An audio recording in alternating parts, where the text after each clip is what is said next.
Les hommes qui promettaient. Oui, vous savez, cette lumière pleine de promesses dans les yeux de ceux qui vous désirent. Et puis après, une fois assouvie, une fois la déesse rendue au rang du commun des mortels, quelle naïveté, n'est-ce pas? Et pourtant, jusqu'à mon choix de me prostituer, je l'ai fait pour préserver cette naïveté. Et parce que j'aimais le regard des hommes sur mon cul. Comme quoi, il n'y a pas de recoin qui n'ait sa vanité. Mon amour, j'aurais voulu ne plus avoir de mots pour ne plus rien attendre. Ce jour-là, dans cette ville du Brésil, cette attitude m'est apparue sous un angle nouveau. Dans le fond, je me prostituais puisque, au-delà de l'acte lui-même, le rapport était pour moi le moyen d'obtenir autre chose. Que l'on me choisisse. Le rêve du prince charmant.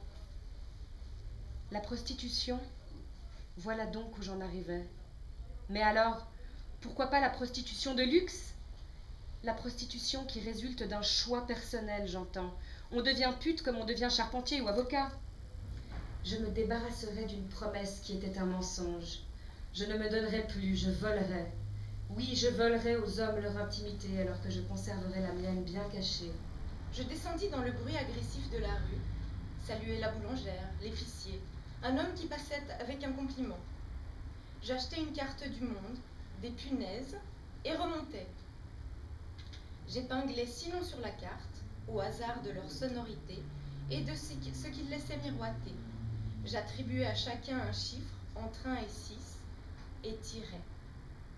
En plus de quelques règles sommaires que je m'étais données, j'avais ainsi et désormais acquis un compas, une boussole, un sextant.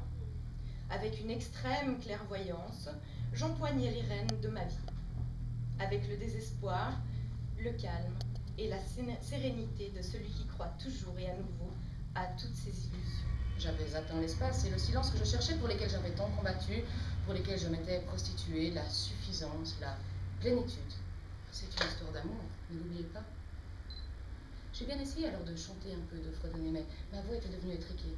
Celle d'avant, puissante et belle, celle en tout cas à laquelle j'avais cru, avait plongé dans l'océan immense et sans mots pour le rôder. Je l'avais laissée s'envoler et elle y nageait. Quelle chance! Elle s'était jetée dans le silence et elle s'y enfonçait.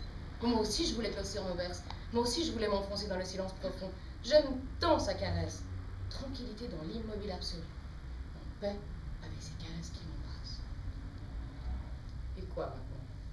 Sur cette île bateau dont on voyait depuis le centre les 4 coins de l'océan, sur cette île bateau avec ses cactus, leurs fruits, leurs fleurs, avec ses bleus et ses verts, avec ses aigles, ses vautours et ses pélicans, ses frégates parfois menaçantes, avec l'océan, le soleil et les nuits sans lune, avec le bruit du vent et du rivage, sur cette île bateau où je vais trouver la paix, l'espace et le silence, et quoi maintenant?